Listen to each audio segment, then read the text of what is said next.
Channel में आपका बहुत बहुत स्वागत। मैं आशीष कुमार आपको लेकर चलता हूँ कानपुर नगर के जिला मंत्री युवा मोर्चा के पास बिट्टू पांडे ने बहुत काम किया। रेल बाजार क्षेत्र के रहने वाले हैं ये और इन्होंने कर्मशील व्यक्ति है, नेता है, बहुत बड़े नेता है। यहाँ के लिए क्षेत्र के लोगों का सारा काम देखते हैं।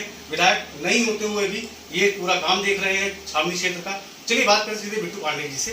जी बिट्टू नमस्कार भैया और पब्लिक लाइव न्यूज़ का बहुत बहुत मैं आभारी हूँ जिन्होंने मुझे आपके प्लेटफॉर्म पर अवसर दिया।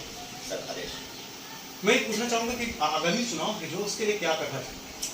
देखिए, पार्टी हमारे यहाँ भारतीय जनता पार्टी जो है और हमारा केंद्रीय नेतृत्व आगामी चुनाव नहीं, हमारे यहाँ चुनाव आपका ना ब्लॉक से लेकर के प्रधानी से लेकर के सभासदी से लेकर के सभी चुनाव बहुत तरीके से तैयारी करती है, क्योंकि हमारे यहाँ पार्टी में कोई चुनाव छोटा या बड़ा चुनाव नहीं मानता है। चुनाव हमें लगता है छोटा या बड़ा है, लेकिन माननीय मोदी जी ने कहा कि जब तक हम बीडीसी तक अपना व्यक्ति नहीं बना देंगे, गांव तक ग्राम प्रधान तक अपना नहीं बना लाएंगे, तब तक हम रुकेंगे नहीं, थमेंगे नहीं। इसलिए चुनाव कोई छोटा बड़ा नहीं होता। हाँ, लोकसभा का चुनाव है, भारत की लोकसभा का सदस्य चुनने के लिए पूरे भारत का चुनाव है। ये निश्चित तौर पर बड़ा चुनाव है, देश का चुनाव है।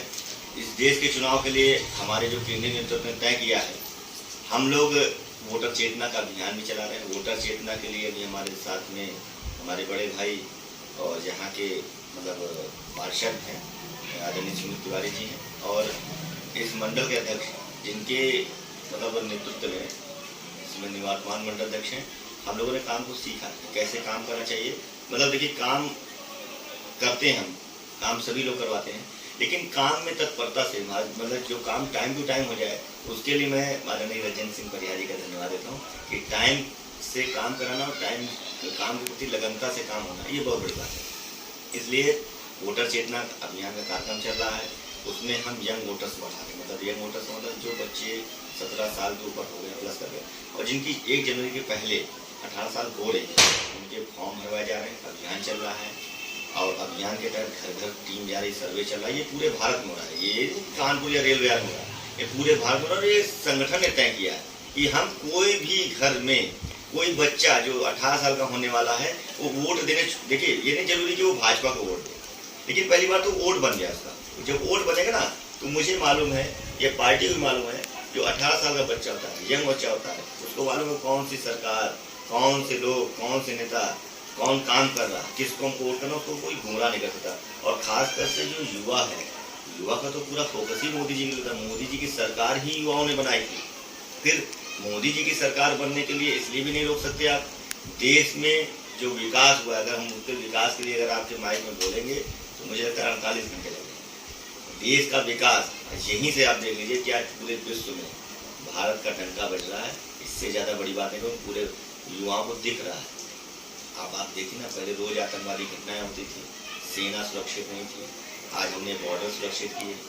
आज हमने अपने यहाँ जितने भी विदेश नीतियाँ थी, मोदी जी की विदेश नीतियों के अंतर्गत चलते हुए आज हम विकासशील देशों में आ रहे हैं। आज हमारे भारत की तरफ कोई आंख नहीं उठा सकता। और सबसे बड़ी बात, आज हम उन देशों में नहीं हैं कि जो लोग हमेशा दूसरे देश से कर्जे मांगने की उम्मीद में रहते हैं। आज हम कर्जे देने की स्थिति में खड़े हुए। हम आज देखें ना, अभी उन्होंने श्रीलंका की मदद करी थी जब उनके यहाँ अन्न की दिक्कतें आ गई थी। उन्होंने अभी जाकर के नेपाल में चंदन दिया था भगवान पशुपतिनाथ महाराज के लिए। और अभी जब कोरोना का समय था, पूरे विश्व को उन्होंने दवाएं बांटी थी, वैक्सीन बांटी थी। आज वो भारत है। मैं पूछना चाहूँगा कि ये बताइए कि जो मतलब महंगाई को लेकर अन्य पार्टियाँ मुद्दे उठा रही हैं, तो उस महंगाई के लिए क्या कहना है? देखिए, महंगाई के बारे में अगर हम ज़्यादा बोलेंगे, हम छोटा सा एग्जाम्पल देते हैं। मुझसे एक व्यक्ति आए, बोले भैया बहुत महंगाई है। मैं कहा ठीक है, महंगाई है, मैं भी देख रहा हूँ महंगाई है। हम पड़ोस के देशों में जाएँ तो वहाँ के रेट नहीं बता रहे, हम सीधे कह रहे हैं। मैंने उससे बोला, वो एक लेबर था। देखिए ये बात आपको समझ में आ जाएगी। मैंने एक लेबर था, मैंने भैया आज से ना जब कांग्रेस सरकार थी 2010-11, तो आप लेबर थे, कितने रुपये मजदूरी मिलती थी? बोले भैया 200 रुपये मजदूरी। ठीक है, जब मोदी जी सरकार है, अब 14 में कितना हुआ? बोले थोड़ा बढ़ा। मैंने इस समय कितना? बोले 500 रुपये से नीचे हम नहीं जाते हैं, 500 रुपये लेते हैं और जो है 6 घंटे काम करते हैं। तो मैं 200 से तुम 300 रुपये बढ़ा दे रहे हो, तुम 500 रुपये महंगे हो गए, 500 रुपये महंगे हो गए। तो वैसे भैया जो किसान है, किसान को भी तो अपने अनाज का जो उपज है, उपज का पैसा तो देगा ही ना।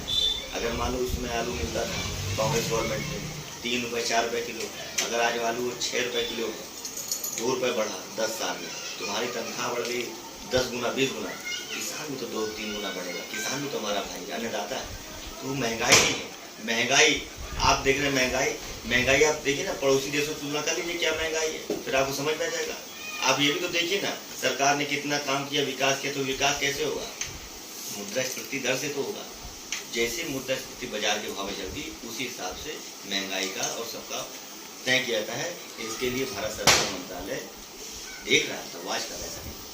और मेरे दर्शकों को ये बताइए कि आगामी जो चुनाव है 2024 के, उसकी लिए विशेष तैयारियां क्या है बीजेपी की, और किन किन मुद्दों पर चुनाव है? हम देखिए, पहली बात तो आपको बता दें, आपने कहा मुद्दे, आप ये देखिए, पहले जब राजनीति होती थी, चुनाव होते थे, तो हमेशा हमारे यहाँ भारतीय जनता पार्टी नेता भ्रष्टाचार का आरोप विपक्ष पे लगाते थे। जो मतलब जो उसमें सरकार थी, उस पर कहते थे कि कांग्रेस में ये घोटाला, 2G घोटाला, ये घोटाला, पूरे घोटाला हो गया। आप ये बताइए ना, कोई सरकार के खिलाफ विपक्ष एक भी घोटाला क्यों नहीं बताती? मंच में जाके ये तो नहीं कहती कि घोटाला हो रहा है। घोटाला का कोई मामला ही नहीं, क्योंकि इसका मतलब 10 साल से इसका सर्टिफिकेट विपक्ष दे रहा है कि हमने कोई घोटाला ही नहीं किया। ये विपक्ष ने सर्टिफिकेट दिया, हमने नहीं लिया, विपक्ष ने दिया, मतलब कोई घोटाला नहीं। इनके पास सिर्फ एक मुद्दा है, वो सिर्फ कहते हैं कि भारतीय जनता पार्टी मंदिर का काम करती है, एक समुदाय को लेकर काम करती है, एक विशेष पे राजनीति करती है, इसके अलावा इनके पास कोई नहीं। आप ये बताइए, अभी मोटा मोटा मैं आपको छोटी सी बात बता रहा हूँ, इजराइल और फिलिस्तीन का मामला चल रहा था, ठीक है, वो 2 देश आपस में लड़ रहे हैं, ठीक है, मोदी जी ने कहा शांति व्यवस्था कायम रखे। आप देखिए, विपक्ष का इतना विरोध है कि अगर मोदी जी जरा सा किसी देश से, किसी कंट्री से बात कर लेते थे, तो विपक्ष जो है हमारा आतंकवादी संगठन के पक्ष में खड़ा हो जाता है।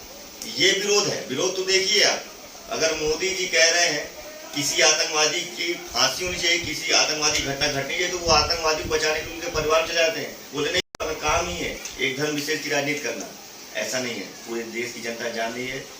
2 बार सरकार पब्लिक ने बनवाई है, मोदी जी और पूरे भाजपा के लोग चुनाव लड़ते हैं, लेकिन जनता वोट देती है। तीसरा चुनाव होने वाला, विपक्ष पर कोई मुद्दे नहीं है, इस बार विपक्ष पूरा साफ है। कुल मिला के आपको कहना है कि टोटल बीजेपी सरकार बनेगी, और अन्य सरकार किस स्थिति पे रहेगी?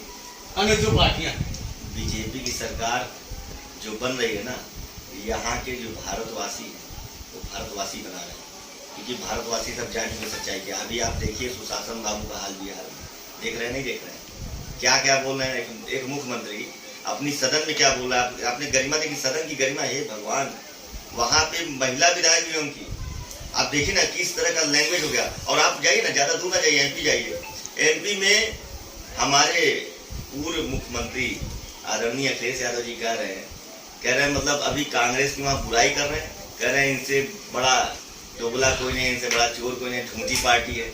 और जब लोकसभा का चुनाव आएगा तो सब एक हो जाएंगे। मतलब कुल मिलाकर अभी आपस में बटे हैं, लेकिन मोदी जी और बीजेपी को रोकना, क्योंकि ईमानदार से डर रहे हैं। ईमानदार चौकीदार हटा करके एक बेईमान चौकीदार ले आ देंगे अपना, जो पूरा देश लूटे खाए मचाए बंडर बंडर। ऐसा संभव नहीं है, भारत की जनता जानती है। और सुनिए, युवा हमारे साथ है, युवा ताकत, युवा क्रांति हमारे साथ है, और देश जान चुका है। इसलिए मोदी जी की सरकार 100 में 101% बन गया है। ये थे हमारे साथ बिट्टू पांडे, जो जिला मंत्री हैं। नमस्कार दोस्तों, पब्लिक चैनल में आपका बहुत बहुत स्वागत। मैं आशीष कुमार आपको देख चलता हूँ कानपुर नगर के जिला मंत्री युवा मोर्चा के पास बिट्टू पांडे।